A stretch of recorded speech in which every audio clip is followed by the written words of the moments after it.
Hello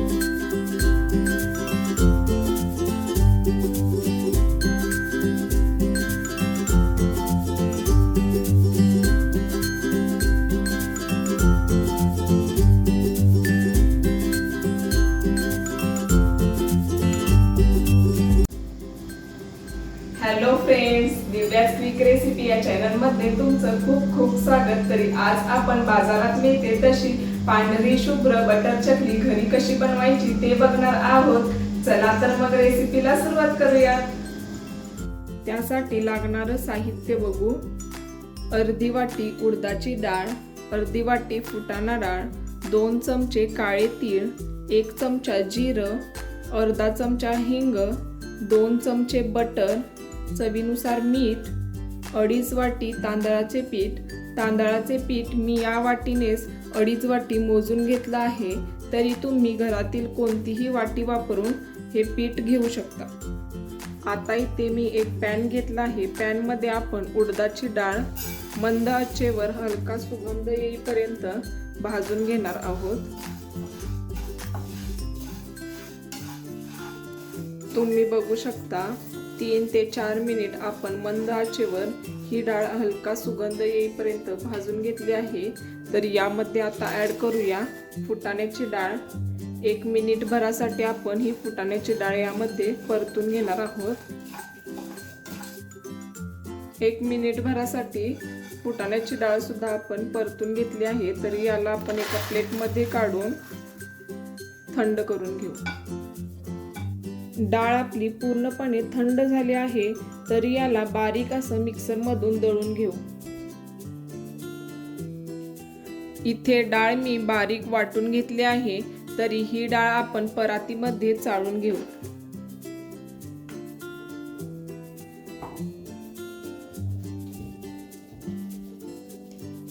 तुम्ही बघू शकता या पद्धतीने आपण संपूर्ण डाळ चाळून घेतली आहे, तरी ही खर उरली आहे, ही आपण टाकून देऊ। आता आपण यामध्ये ऍड करू तांदळाचं पीठ। तांदळाचं पीठ सुद्धा मी चाळूनच घेतलं आहे। आणि यामध्ये आपण ऍड करणार आहोत बटर। बटर फक्त मी मऊ करून घेतलं आहे। बटर आपल्याला वितळवून घ्यायचं नाही। तुम्ही बटर ऐवजी तेल किंवा तूप सुद्धा वापरू शकता। जर तुम्ही तेल वापरत असाल तर थोडंसं जास्त वापरा। इथं मी 2 चमचे बटर ऍड करत आहे।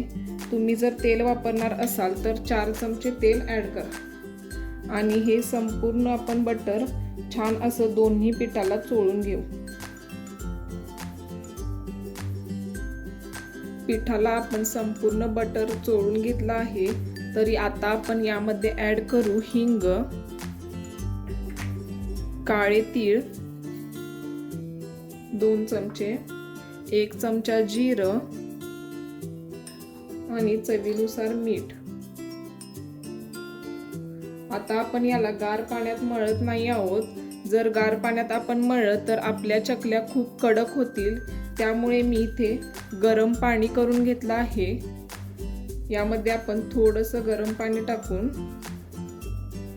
छान असं आपण त्याला चमच्याने आधी मिक्स करून घेऊ। आणि आपण नॉर्मल जशी चकली बनवतो त्या चकलीसाठी आपण जसं पीठ मळतो त्या पद्धतीनेच आपण पीठ मळून घेणार आहोत।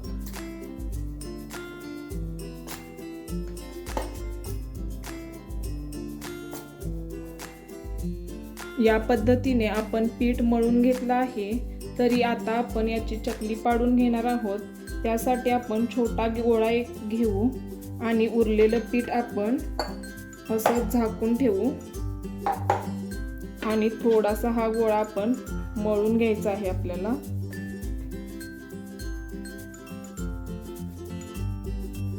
इथे मी चकलीचा साचा घेतला आहे। यामध्ये आता आपण पीठ भरून घेणार आहोत। अशा प्रकारे पिठाचा मी एक संद गोळा बनवून घेतला आहे। तरी हा गोळा आपण या साच्यामध्ये भरून घेऊ। असं वरून आपल्याला प्रेस करायचं आहे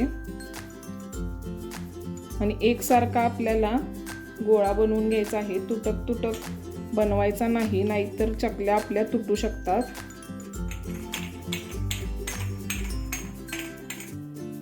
आता आपण चकली पाडून घेणार आहोत।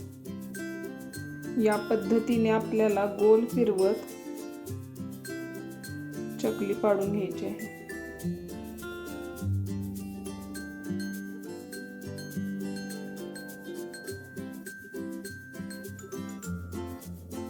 आणि शेवटचं टोक आपण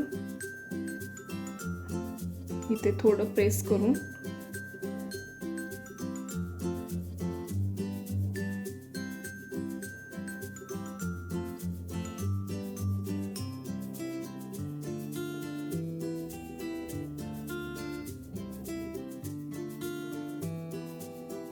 या पद्धतीने आपल्याला गोल फिरवत चकली पाडून घ्यायची आहे आणि शेवटचं टोक असं प्रेस करून चिटकवायचं आहे।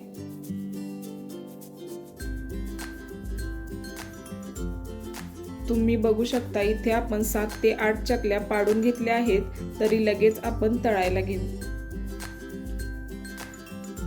आता आपण चकली तेलामध्ये सोडू। तेल आपण मीडियम फ्लेम वर गरम केलं आहे। मध्यम आचेवरच आपण याला तळून घेणार आहोत।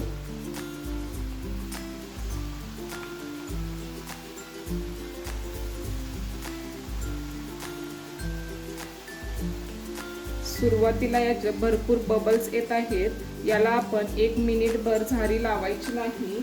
1 मिनिटभर आपण याला सेट होऊ देणार आहोत। नंतर आपण याला पलटी करू। 1 मिनिटभराने चकली आपली सेट झाली आहे, तर याला आपण असं उलटून घेऊ। मध्यम आचेवर आपल्याला याचे बबल्स कमी होईपर्यंत तळून घ्यायचं आहे।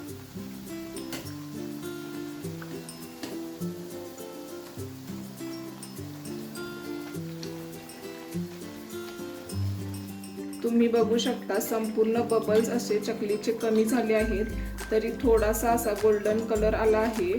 आता आपण ही चकली काढून घेऊ।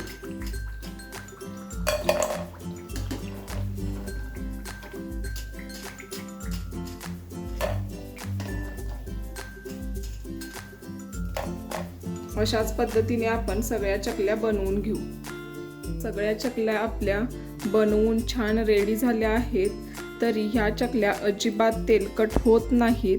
तुम्ही जरी ठरवलं या तेलकट करायच्या, तरी सुद्धा या तेलकट होत नाहीत। तुम्हाला मी एक चकली तोडून दाखवते बघा।